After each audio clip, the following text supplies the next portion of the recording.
Hello, hello, everyone. Welcome to the Cypher Hi. Newsroom. I have some lovely guests with me today, Rebecca and Emily. We're going to get into it and they're going to introduce themselves. First, I am Cindy Beasley. I am your host. Typically, I am just the producer for the day. I'm usually behind the scenes, but today you get me in front of the camera here on Cypher Newsroom, and I'm excited. So, Rebecca and Emily, in whichever order you feel best, please introduce yourselves and tell everybody why you're here today. I guess I could go first. My name is Rebecca Fagerholm. I'm the executive director of Cinema Femme, the nonprofit organization. We are a magazine, film festival, and mentorship program, and I oversee it all, and I'm the founder as well. Oh, awesome. Emily, how about you? Hi, I'm Emily. I'm the festival director for this year's film festival. So, as Rebecca mentioned, Cinema Femme, one of its aspect is the film festival, and I've been running that. I came on last year as a managing director and took over this year for the as the festival director for the festival that's coming up in just over a week. So Yeah, what I heard next is you week. ladies are rock stars, gearing up for a Oh, very big that's sweet. production. That's sweet. Yeah, I'd like to think we're rock stars. I think what makes me excited about this year more than past years. So we're going into our seventh edition, and we're we're officially a nonprofit now, which is amazing, and we're really trying to focus on our mission, which is, uh, elevating female, non-binary, and trans filmmakers and their voices, and bringing, to the screen, to Chicago, these amazing, authentic,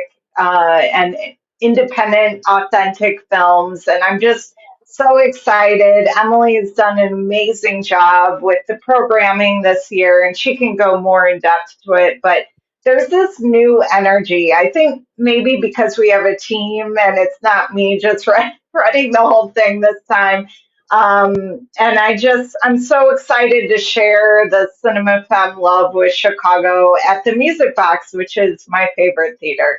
So, Well, Rebecca, I think you're a little psychic because you're getting into some things already, and I love it. It I missed somehow in my research that you were the founder, so that's super cool learning.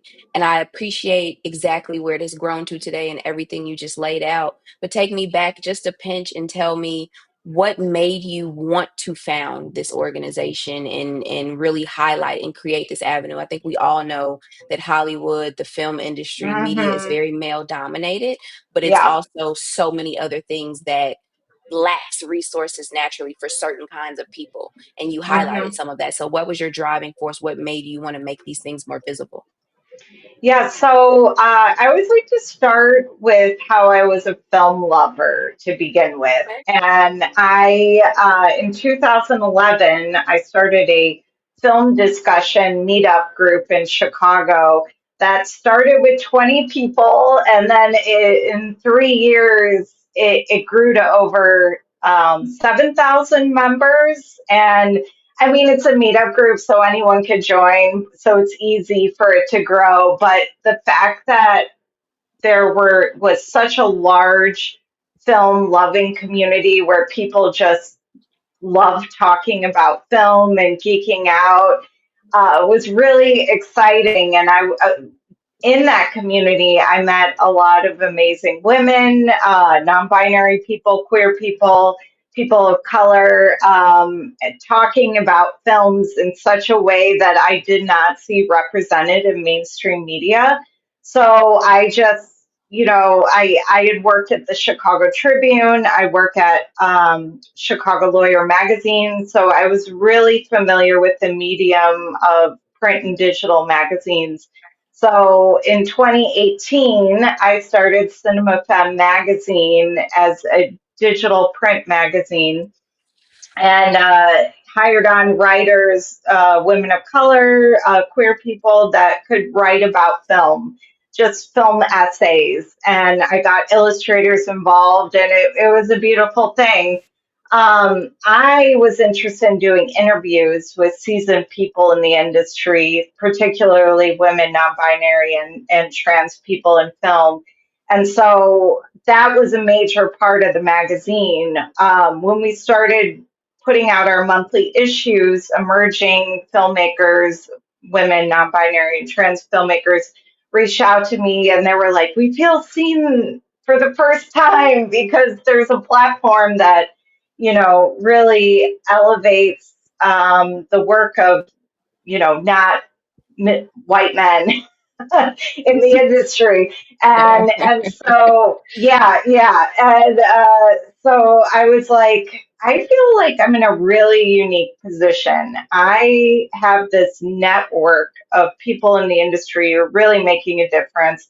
And then I have all of these emerging filmmakers reaching out to me and wanting to learn from these people, wanting to meet these people, wanting to, you know, um, just connect with them. And so I was like, okay, mentorship program, that makes sense. And then how would I get these emerging filmmakers to these seasoned filmmakers? And the film festival became the platform for that, where these emerging filmmakers could submit their short films and these seasoned filmmakers could watch their films and choose their mentors. So that's a really long-winded way of saying how we got to our, film festival, but it's just grown and grown and grown this community. It sounds like a lot of connecting the dots and very intentional work, which personally Yes. I want to thank you for because you hit it on the head. It's so Hmm. white male dominated, and the world is so much bigger than that. And I really Yes. thank you for your work. So now we're at Oh, the thank point you. you have this, of course, you have this amazing film festival. Emily, talk to me a little bit about just how you even got involved with Cinema Femme in the first place and how you've grown into this role as festival director. Yeah, so I actually met Rebecca in a totally random happenstance. We just happened to be, we're actually neighbors. We just happened to be outside at the same time one day, and a mutual friend just briefly introduced us. And I was in between jobs at the time and was looking for something to do. This was, I think, maybe January, February of last year. And she was like, "Yeah, well, I run a film festival." And I was like, I love working for film festivals. And we had coffee, and it's, turned into this.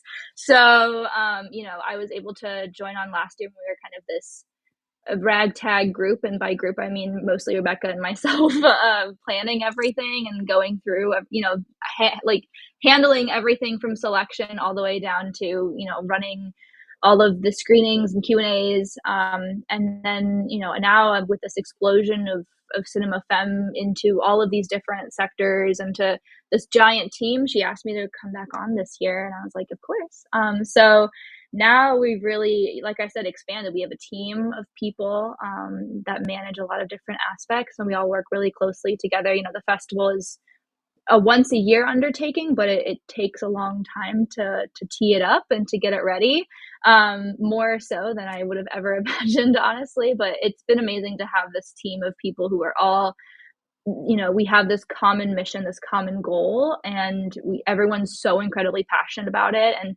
we have people who, their work is primarily in the magazine or primarily with the mentorship, who have been saying, we know that we have this event coming up. What can I do? So it really all comes down to having this incredible team, and we're also just really excited to see it kind of flourish because we have so much going on year round, but the festival is really the on the ground thing that we have where people can actually see these films and connect with each other, and it's just a really, really special event. That's amazing. So it sounds like you all are cultivating community as well. Yes, Yeah. and something I wanted to add. So, in terms of Creative Cypher and Excel Fest, we something we're doing this year that's really exciting is collaborating with different festivals, different organizations based in Chicago. So, Excel Fest, Midwest Film, Mezcla Media Collective, Sisters in Cinema, and it's right now there's just the country is scary and a lot of scary things are happening, and So it just made sense for Emily and I, with our direction with the film festival, to just collaborate with all these organizations in our community because honestly, together we're stronger and we're all doing, our own missions, but the common goal is to make a difference in the film industry. And it's exciting to see all the groups that are dedicated to making this happen, including Excel Fest. And I'm just so excited about all the collaborations. And Emily can talk to that. Yeah. Yeah, I mean, like nothing would be able to happen without community. Like Rebecca said, it's really important right now, even just small changes in small communities, even just being there for one another is really important. And having something like a festival, it's, almost, I've been really interested in the idea of like a third space recently. I feel like right now we're kind of hiding or going to work. And having almost like a third space, even just for a week, to go and kind of immerse yourself in other perspectives, meet other people, and get inspired. Because, what I find myself doing now that I'm so involved in the Chicago film community is every time I go to an event, every time I go to a screening, even just if I go to a movie, I feel much better afterwards, and I feel hope, and I feel connected in a way that, like, other times I'm not feeling, especially if I'm, Yeah. at home on my phone and seeing everything that's going on. So being able to provide a space like that, that is, full of these community members across the board, is invaluable, and is kind of the point of it all. Having a place where people can go watch a movie, talk to some people, express themselves, connect with each other, network, I think is just one of the best ways you can provide, support and community. Absolutely. Create that safe space that we all need together. Mm-hmm. Certainly.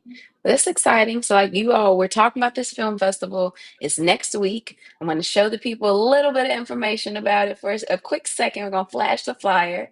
But I want to talk about what's going to be shown. So, I don't want you to give too much away. That's the whole point. You want people to come out.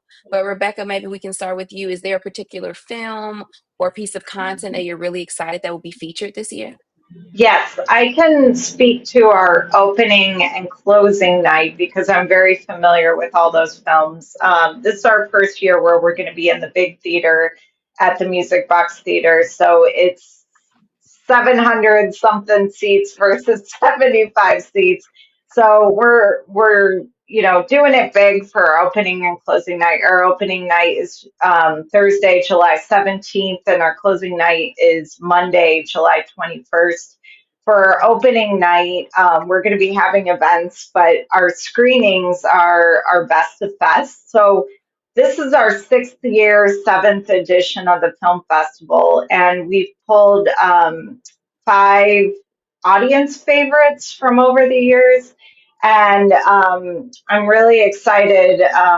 One is called The Places of Worship, and Emily, you could correct me if I get any of these titles wrong, but it's about a girl who works at a theater and also works at a church, as Catholic Church, and falls in love with the Virgin Mary. So it's like we have that, and then there's like a short documentary called Poppy that's about just a beautiful story about a mother, or I'm sorry, a daughter and a father in Puerto Rico, and you just kind of go on a journey with them, and it's so beautiful. Um, a local one that we have is called Rough River Lake, directed by Mary Tilden, and it's about a group of queer women who decide to go on a vacation trip, and then they get caught up with all these bros, and it just their interactions are so funny. So it's a comedy for sure. So we have a little bit of everything our opening night. Our closing night, it's about impact. It's about the issues, and we're showing, I believe, five short films that have to do with issues in America right now. One that I'm really excited about is an Oscar nominated film called Alien. So it's A space Lien.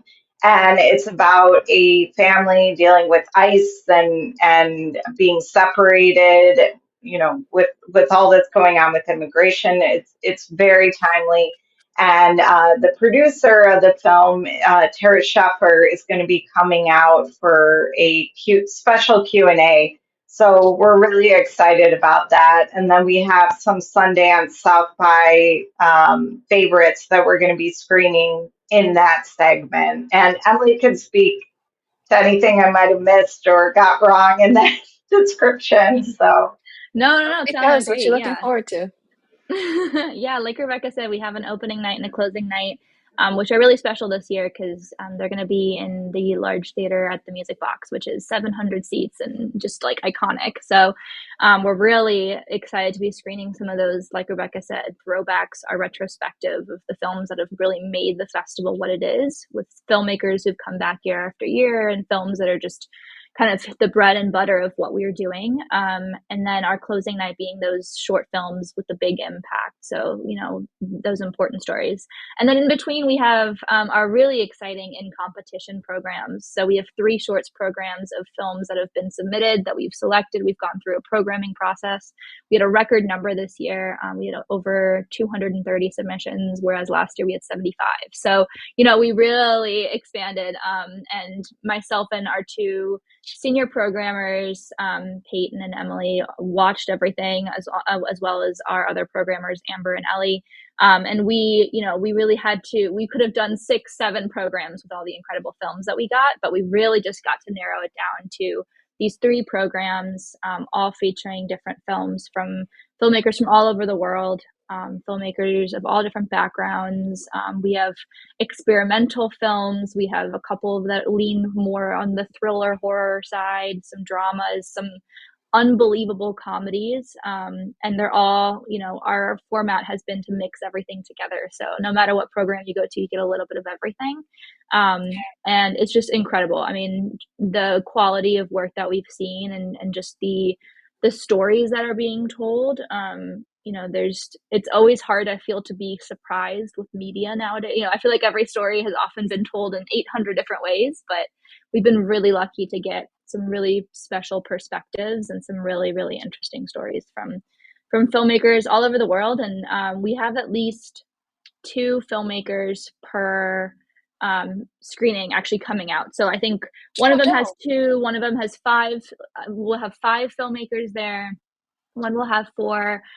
So they're going to be there for Q&As afterwards, which is really exciting to get to talk to the person who's made the film, who's worked on the film, about where it came from, how they did certain things. So that's something I'm always really excited about too, is getting to actually speak to the filmmakers and show the audience who's behind the stories and who's done the hard work, and being able to talk to them. So I'm really, really excited for everyone to see everything. And I don't know if we've mentioned this, but if you're not able to come in person, we do have a virtual festival. So, you know, everything is going to be screened once. And then starting the 22nd, running till the 29th of July, we'll actually have everything available online to watch. So no matter where you are, you can see all the incredible films that we have. I imagine they can get more info on that at cinemafemme.com. Yeah, mhm. so Awesome. cinemafemme.com Okay. will have all of that information. And then, you know, everything that we have linked, if you want to go direct, it'll be cinemafemme.eventive.org. But everything's on cinemafemme.com or on our social media. We are not shy putting that link out, so I'm sure you can find it. Well, I have to agree. This is very exciting, and the amount of detail and work and passion that is literally just showing between the 2 of you lets me know that all of these compliments I'm giving are coming from a very genuine place. Because this is unlike things that we typically get to see for such a small community-based team.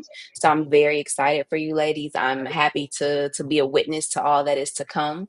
Before we get out of here, I got 2 more questions for you. So we've already talked a little bit about how people can find, more information. If they can't attend in person, they can go to the website and see it virtually after the big festival weekend. We're at the point clearly where submissions for work are closed, but how can people get involved in the future? If somebody wants to submit for next year, what steps should they take, or where should they go for that?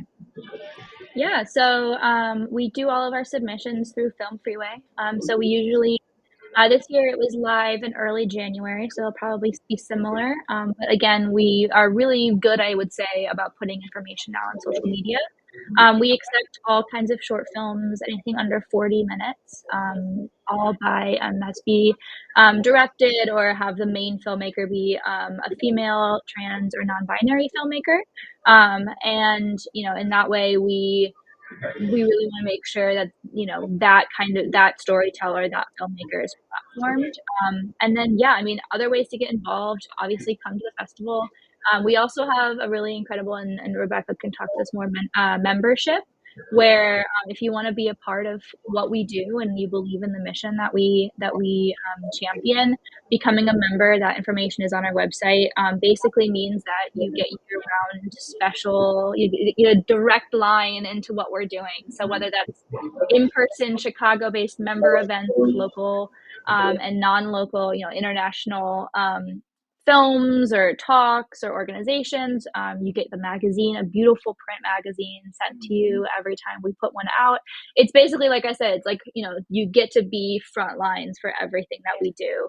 And otherwise, it's just, supporting us, following us on social media. Our Instagram is Cinema Femme _community. And there is where we put everything. So being involved is just being active. Sometimes we can always ask, like, spend money, do this, go to this event, but being there, being a part of the community, using your voice is everything we can ask for. I love that. Thank you so much, Emily. All right. So on the wrap out, I'm going to flash the flyer again, but I got one fun question for you ladies for us to get out of here. And I'm Yeah. going to start with you, Rebecca. I need your all-time favorite woman-based film, whether that means the woman was the star of the movie, it was a woman Mhm. written movie directed by, however you want to frame woman-based. But I need your favorite woman film of all time. Yes, Born in Flames by Lizzie Borden. It came out Okay. 1983. That is a badass movie that's sadly still relevant. It's supposed to be fictional in the future about these group of women who are fighting for their basic rights and getting them taken away. But the way they fight is just so inspiring. So, and I got to interview Lizzie Borden a year ago, and it was so special. And so, if you want to watch a communal film that gets you revved up, Born in Flames is the film to see, and you can find that streaming online. I love how easy that was for you. Like the passion is there. Emily, what's yours? Yeah, I'm gonna do a little bit of a two-pronged answer. I mean, as someone, I went to film school, I was been immersed in everything, and the one of the first films I can say that it's not directed by a woman, but the main character is a woman, and it's very, I don't know, it's always been very important to me, was Silence of the Lambs. I mean, you have like a very important, very strong female Yeah. character. And then when I first was thinking about, being a woman director, being a woman in film, one of the films that really stuck with me was Lynn Ramsey's You Were Never Really Here.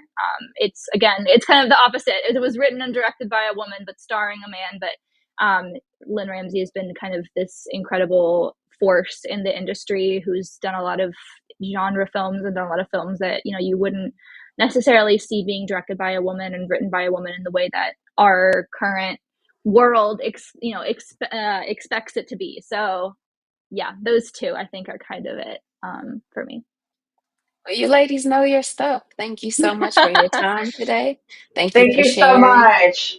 Everybody, Thank make sure you. you go to cinemafilm.com, get your tickets to the festival. Short Film Fest, Cinema Film, July 17th to 21st, Music Box Theater. But we'll have all that information on the screen in just a second. Ladies, enjoy your day. I'll see you in just a second. Okay, Take care. thank you.